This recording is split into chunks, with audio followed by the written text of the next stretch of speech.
You're listening to Simple Roots Radio, episode 77, and today, it's just for men. That's right, ladies, this one isn't for you, but only the men in your life. Welcome to Simple Roots Radio with Alexa Sherm. Alexa believes that simplicity in life is the key to achieving true and lasting health. And now your host, Alexa Sherm. Welcome back to Simple Roots Radio. I'm your host, Alexa, and this is the place to get healthy, live happy, and find joy.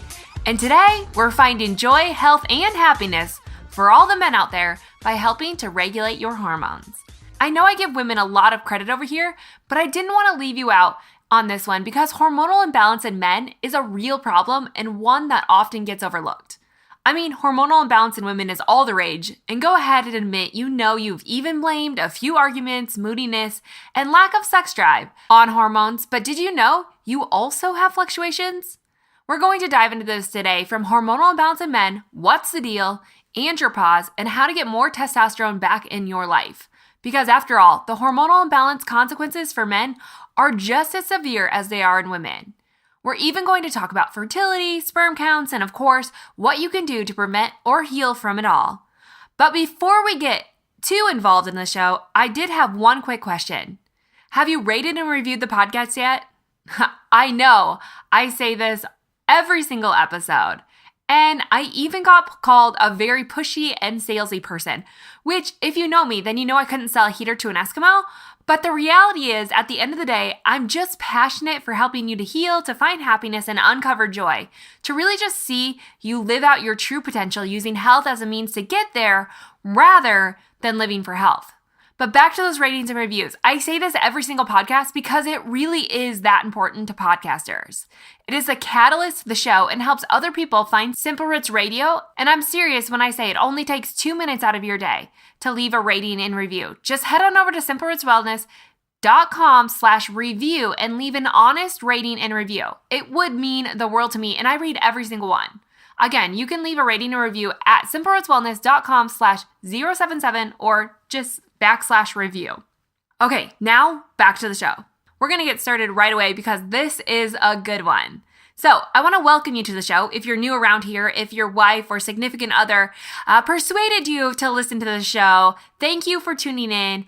I really want to just clarify that I'm not here to beat around the bush, but to just give it to you straight and to get to the heart of the issue and provide practical steps to help you take action, making your life better.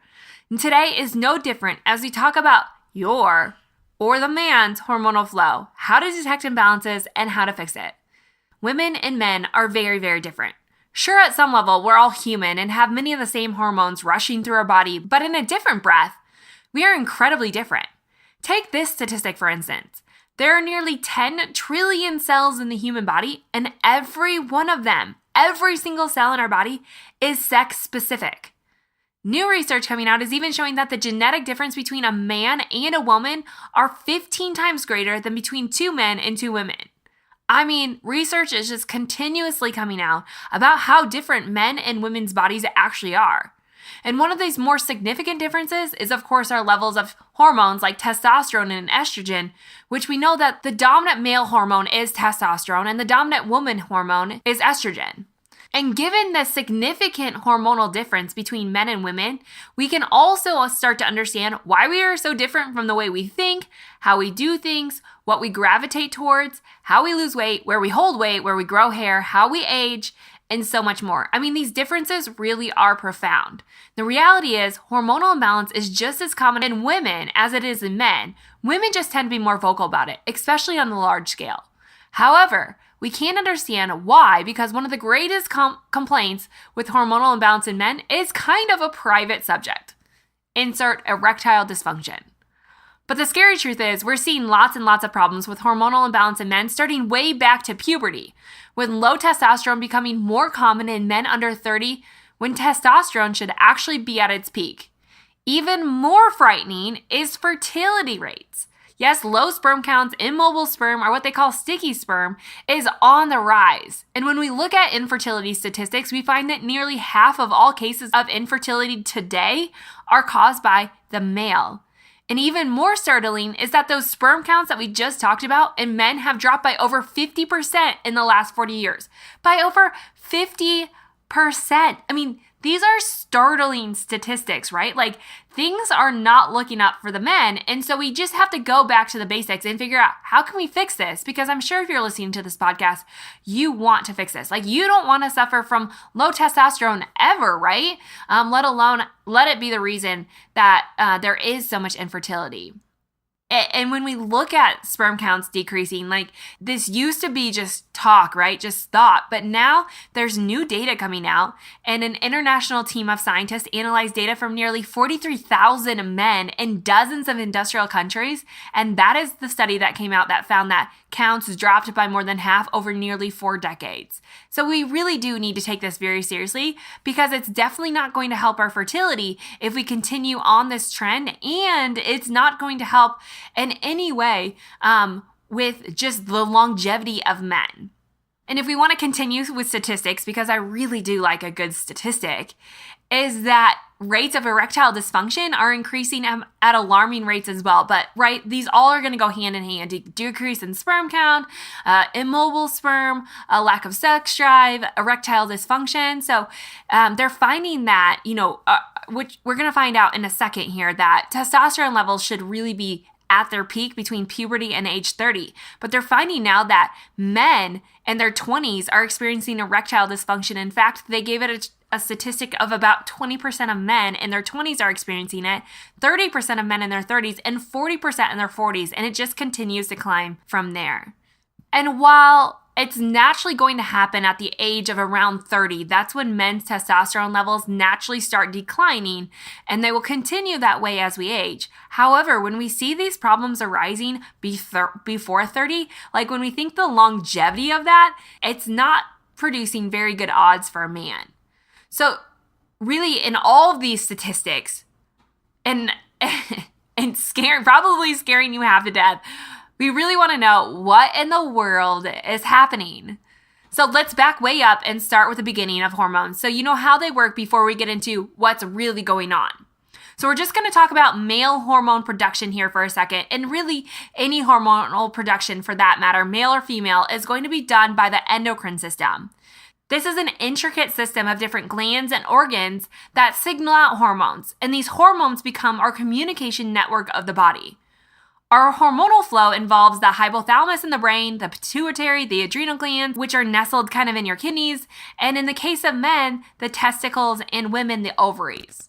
So if we look specifically at men, we can see that the basic hormonal sequence starts with something called gonadotropin-releasing hormone, and this is produced in the hypothalamus. Now, I'm not going to quiz you on any of these words, so just bear with me. I know this is going to sound really scientific for a while, but it's important to know because the production of testosterone is actually a pretty intricate process, and there's a lot of different things that could be happening triggering low testosterone or maybe a conversion of testosterone to estrogen. So bear with me for a second.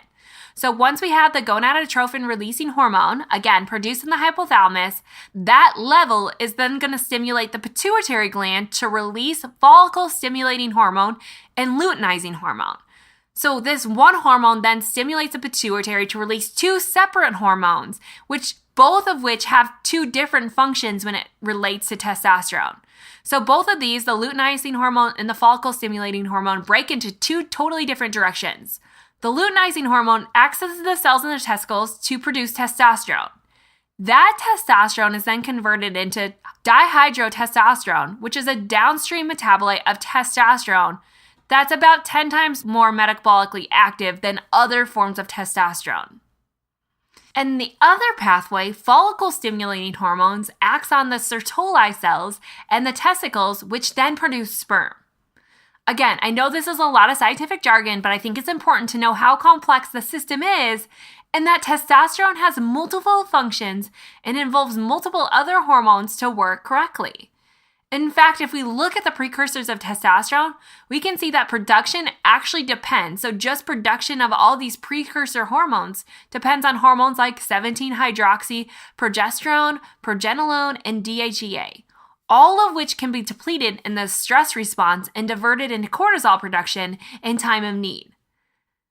That's why when we look at tip 1, we can see that too much stress causes the precursors for testosterone to be depleted and lead to lower levels of testosterone, which we're going to talk about later on. But before we get there, we also have to understand how hormonal regulation works in general in the body. It really becomes a negative feedback system. So basically, the pituitary system acts as a control center. Again, the pituitary system is where we take the initial hormone, the gonadotropin-releasing hormone, and it breaks that into two hormones, which then produce two different types of testosterone. And so this negative feedback system acts on the pituitary system, which becomes our control center, and it determines what to do if a hormone like testosterone is high. If it's high, it reduces the precursors like the luteinizing hormone, or if it's low, it then releases more. And that's basically how all hormones are controlled in the body. It really is an elaborate and delicate controlled and regulated system that we still don't know a ton about.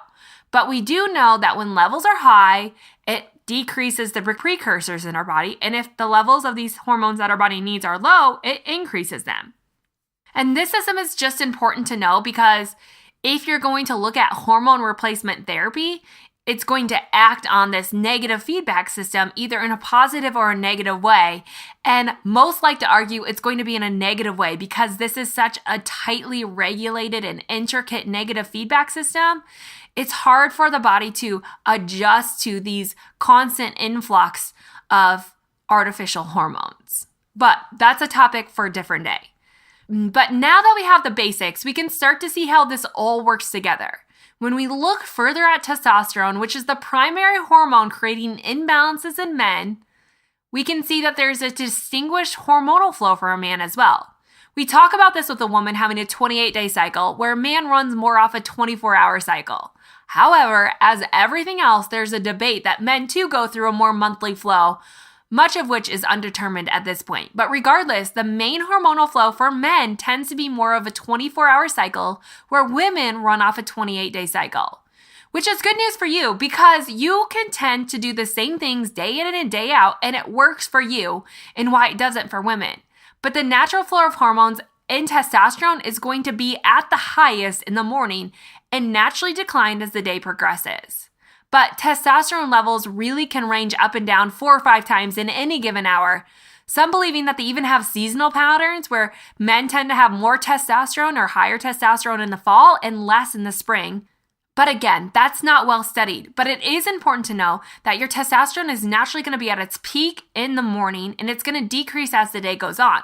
However, it's also important to know that men have the power, I'm always speaking to women on here, so excuse me. You have the power to influence your own testosterone patterns.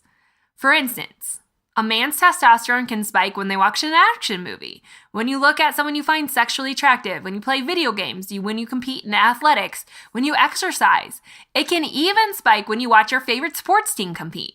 So it really does show that you have a great ability to influence your own testosterone and therefore shows the power of the mind. You also can obviously decrease your testosterone, and this can happen when your favorite sports team loses, when you lose in a competition, maybe when you're doing more feminine things, right? We can see a decrease in our testosterone just like we can see an increase. Now, what's interesting about a spike in a man's testosterone is that they found that it can make a man temporarily more impulsive and increase your desire to take risk. This obviously is why the media industry has picked up on this so much, is because they know that if they can lure you in with an attractive character, think all those commercials playing during the Super Bowl, then you might be more willing to spend your money. You might be more willing to take a risk. And that's why men are generally targeted with an attractive female character whenever there's a need to buy something. But again, I'm just getting on my little soapbox here because I think it is so fascinating how much power we have to control our hormones and how much power our hormones have in the overall health of our body. So again, the big question is, why are men suffering so many hormonal imbalance, even suffering from andropause, which is the male form of menopause, as early as in their 30s? Like in their 30s. It's startling, right? Well, there's a lot of potential reasons, and a few of them are like things like excess sugar, which we know that excess sugar can cause a depletion in testosterone in just 30 minutes after its consumption. So we know that there's a lot of power that sugar has on our body, and some believe it just has to do with the insulin resistance, with the other hormones that come into play to help take care of the sugar. Other things are obesity, which I'm going to give you the mechanism for why obesity and overweight, especially belly fat in men, is causing a great decline in testosterone in men. EMF radiation, so that's things like cell phones, laptops, computers, basically any Wi-Fi can be causing a decrease in testosterone. And this is especially being studied with low sperm count. When men slide their phone in their front pocket and carry it around there all day, I mean, obviously those EMFs are having a huge impact on your genitalia and are causing a lot of other concerns, including where your testosterone is being produced. So could EMF radiation be causing some of these problems? Absolutely. Therefore, probably shouldn't be carrying your phone around in your front pocket, especially if you're wanting to conceive a child someday. Other things are toxins. We're going to talk a lot about toxins coming up in the next month here on Simple Roots Radio, but excess toxins in your body today and excess toxins that you contracted even in utero, they're finding are having an impact on the ability to produce testosterone and just your testes health in general. Nutrient deficiencies is going to be huge. We're going to talk about some of those things that you can fix. Lack of sleep, which some consider to be the number one culprit in low testosterone levels, is lack of sleep, but following close behind that is stress.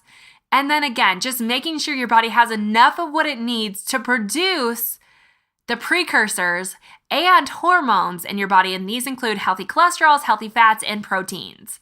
Again, all of these can hamper a man's ability to produce the right amount of testosterone, which tends to have this negative cascade throughout their body, leading to an inability to fight stress, increased exhaustion, restlessness, irritability, anxiety, and of course, a decreased sex drive.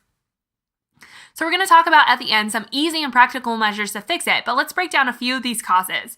Because if you're low in testosterone, then you may want to get tested and figure out why. Like, where is the starting point? What precursors are you missing? Do you have any nutrient deficiencies? Do you have food sensitivities? What things are happening that could be related? And then you'll have a better plan for treating it. But there's 5 things in particular that I want to talk about that could be causing low testosterone in the body and really where these could be stemming from. So one of the biggest problems we are seeing today in men's testosterone is that it's simply being converted to estrogen. And I don't want to say simply, but it's being converted to estrogen, which is an interesting fact to note, is that testosterone can be converted into estrogen, where estrogen can never convert back to testosterone.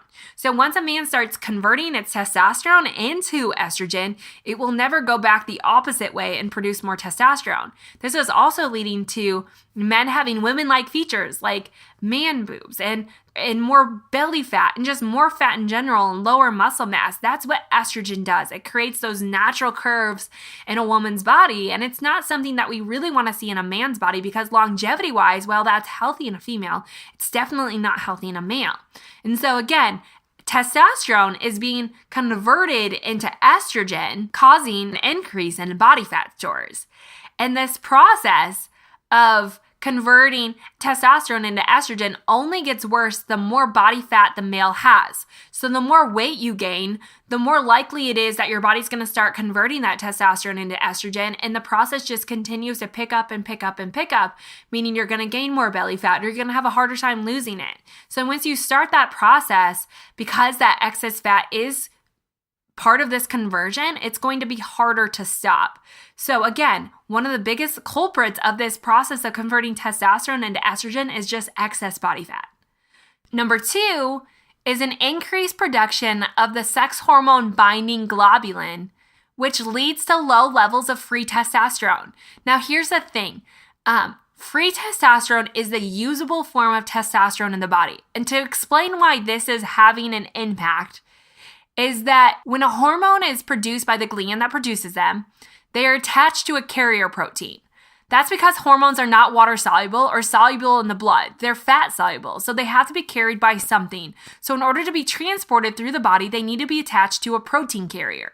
In the case of our thyroid, that carrier is thyroid binding globulin. But in the case of sex hormones, it's sex hormone binding globulin. In order for that hormone to become biologically active and act on the tissue or the cell, it needs to be cleaved from that carrier protein. So basically, our body has to at some point dismantle the hormone from the protein in order to have free testosterone, which then can act in the body, increasing testosterone inside the body. Once it becomes cleaved from the protein, it's then referred to again as that free hormone.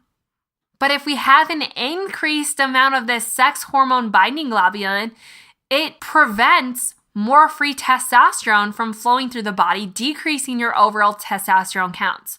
So while your testosterone is there, there's just too much of this other hormone preventing free testosterone from being utilized from the cell. So again, it's not necessarily a lack of production in testosterone. It can be a conversion to estrogen or too much of this other hormone that's binding it and your body isn't able to cleave it, so you don't have enough free testosterone working in the body. And this can be caused by certain prescription drugs, too low of carbohydrates, not enough vitamin D, magnesium, zinc, and even too much alcohol. So we see this in a lot of those situations.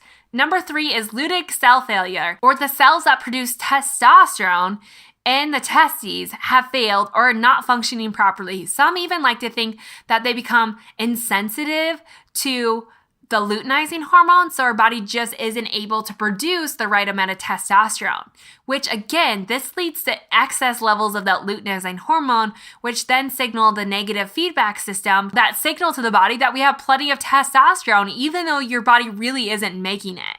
So again, this sensitivity to these cells to make testosterone decreases, but yet that luteinizing hormone or that precursor is high. So your pituitary controlling that thinks, okay, there must be plenty of testosterone. We're going to decrease that, meaning then you really do have low testosterone being produced.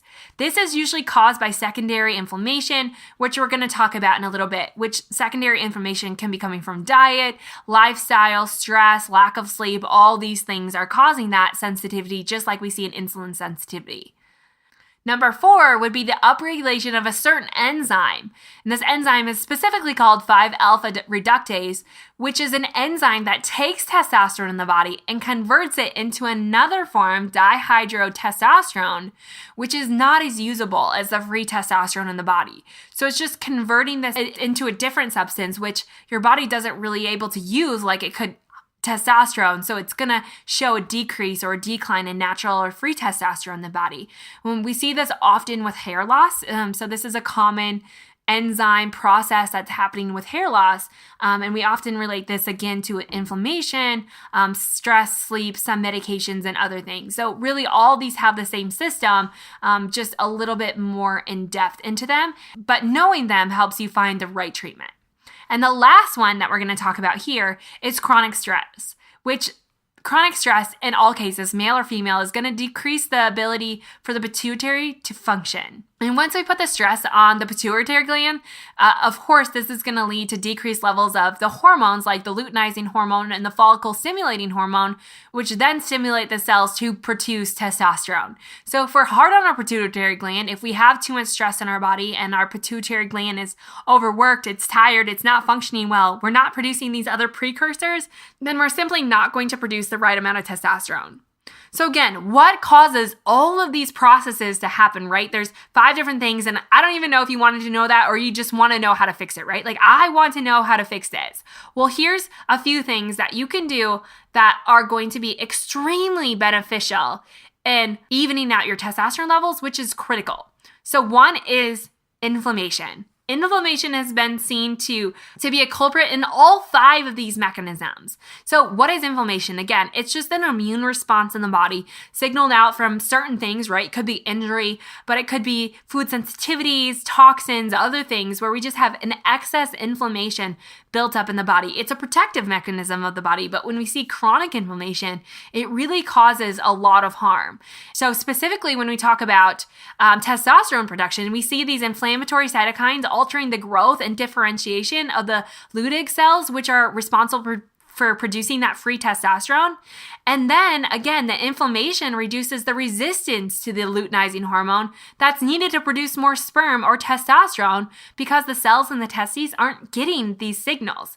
So inflammation is really creating this fog in the body, and it's not allowing the hormones to talk and communicate like they should be. And so your body just kind of gets thrown off and it just gets sluggish. Everything just runs a little bit slower. And inflammation, again, can come from diet. So one way to help your testosterone levels is to reduce the high inflammatory causing foods. So maybe cut back on things like wheat and dairy and of course sugar, and just a high stress life, which stress leads to elevated cortisol levels, which again is going to disrupt blood sugar regulation. It's going to try and free up glucose stores, causing a spike in insulin. And a spike in insulin can then lead to insulin resistance, more inflammation, more body fat, especially belly fat. We see this specifically with alcohol consumption or excess alcohol consumption, that beer belly, right? That is causing testosterone to be converted into estrogen. And we see all these processes. It's just this massive negative feedback loop.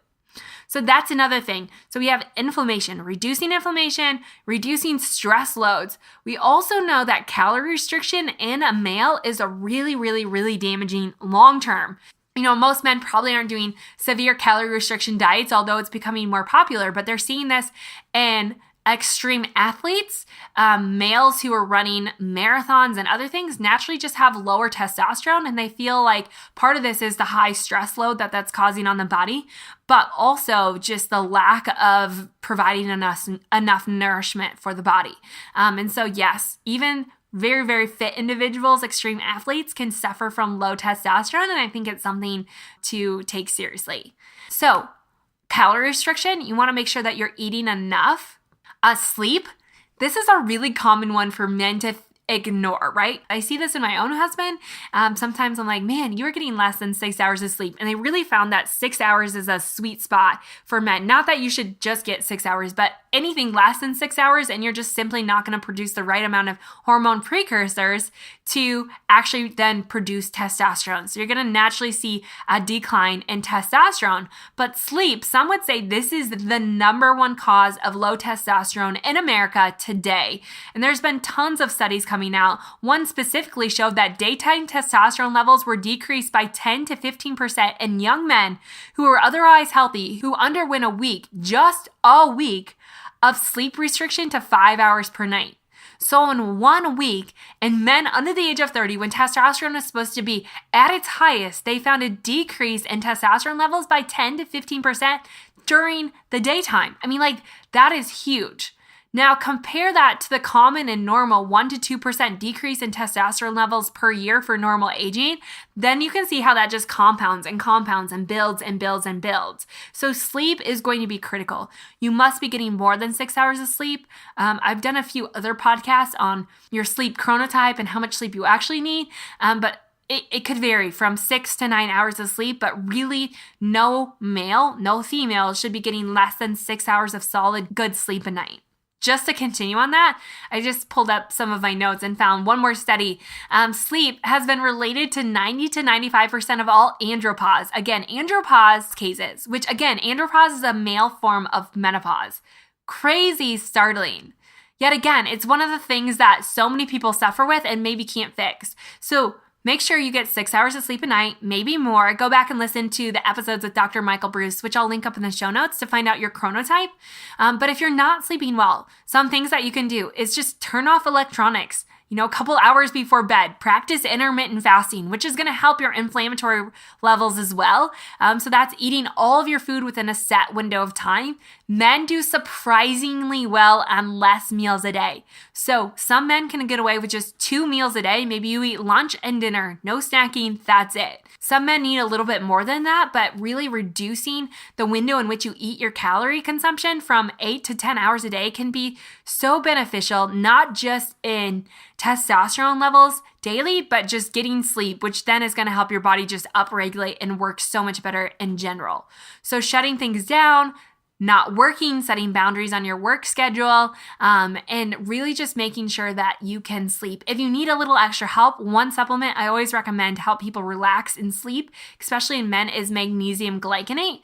Again, I'll link that up in the show note, but magnesium is just a natural relaxant, so it can help your body to relax, get rid of some stress, and just really take that deep breath and help you to sleep well. Other things that could be helpful for your body to get rid of stress, again, I mentioned intermittent fasting. So I'm going to break these down into 5 things you should be doing. Ready? Because I feel like I'm getting a little confusing on this one. 5 things you should be doing. And in anti-inflammatory causing diet. So less dairy, less gluten, less sugar, more real foods, right? More eggs, more protein, more healthy fats. Number 2 is to get more sleep. So getting at least 6 hours of sleep a night, finding kind of your sleep window and really fostering sleep. Number 3 is intermittent fasting, eating all of your calories within an 8 to 10 hour window or somewhere in there. Number 4 is that you can play around with some adaptogens, herbs, supplements, because at the end of the day, we're seeing nutrient deficiencies being a huge link to low testosterone, low sperm counts, erectile dysfunction, things that men really, really need in order to function well. And so just some adaptogens that could help. Green tea can be really beneficial. Maca powder can be helpful to increase the luteinizing production, which again then goes to the testes to stimulate testosterone growth. Chrysin, which is a herb that's been known to help inhibit the overconversion of testosterone to estrogen. I'll link this all in the show notes, but that can be beneficial. Zinc is probably the most essential mineral next to magnesium that men need. And men that are really, really losing this. So zinc is one of the most crucial nutrients for testosterone and sperm production in the body. In fact, men lose an enormous amount of zinc when you ejaculate. And so you have to start consuming more of that. And in most cases, that means supplementing that. But zinc is essential for more than 80 enzyme reactions in the body. And it remains crucial for hormonal balance, cellular repair, the immune system function, and libido. And again, like I mentioned, magnesium and vitamin D are also 2 big ones. The 5th one that I'm going to talk about is just working out. So one of the best ways for men to maintain enough testosterone in the body is muscle mass, right? Muscle being metabolically active, not to mention just working out, doing physical labor outside, working on projects can increase men's testosterone by 50, 60, maybe even 70% in any given day. Men have on average 40 pounds more muscle than a woman. This is critical in testosterone production. So men need to be working out. Men do really well, not on just intense cardio, but HIIT, right? High intensity resistance training. So just strength training is not going to do a lot. Just cardio by itself is not going to do a lot, but a combination of both is golden. If you're just lifting, power lifting at the gym, adding just a little bit of cardio into that can significantly increase your testosterone. Same goes if you're just straight cardio, add some strength into that to really build some muscle, and that will help to build some testosterone. Now, I know that was a lot. I'm going to have all that in the show notes, as well as 5 additional tips that you could be doing to increase your testosterone levels. This is a significant subject. I know it can be a little awkward. You might be laughing and thinking you're just right back into middle school biology class. That's okay. It's all part of the human body, and I know it can be awkward at times. But more than just sexual health, which is immensely important in overall health, testosterone and sex hormones play a crucial role in immune system and bone health and our mentality and just health and prevention overall. And low sex hormones or an imbalance in men is not something to be taken lightly. So if you're thinking you just need a quick pick-me-up, more information, you can head on over to the show notes to find out how you can increase your testosterone in 5 additional ways. And if you think you are suffering from low testosterone, it's not uncommon anymore. If you have erectile dysfunction, if you have depression, low energy, a lack of drive, low libido, all of these things can be a sign that you really are suffering from low testosterone, even poor sleep, restlessness. Then I would advise you to seek a functional medicine doctor to test your hormone levels and pinpoint which of the 5 areas you're struggling with. Like, where is your body missing, right? Where is that low testosterone coming from? Because it might be that your body's producing ample amounts of it. You're just converting it into the wrong things. Or it could mean that you're not producing enough of the right precursors. So talk to a functional medicine doctor, get your hormones tested, try out some of the things that I advise you. Again, these are all simple, practical, easy things that you could be doing to increase your testosterone levels.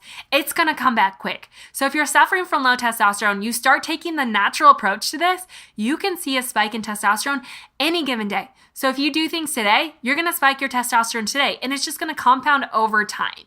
And, at the end of the day, if you think you're really struggling, there are programs that I have online to help regulate your hormones. So if you want to learn more about any of those programs, you can head on over to the show notes at simplerootswellness.com/077.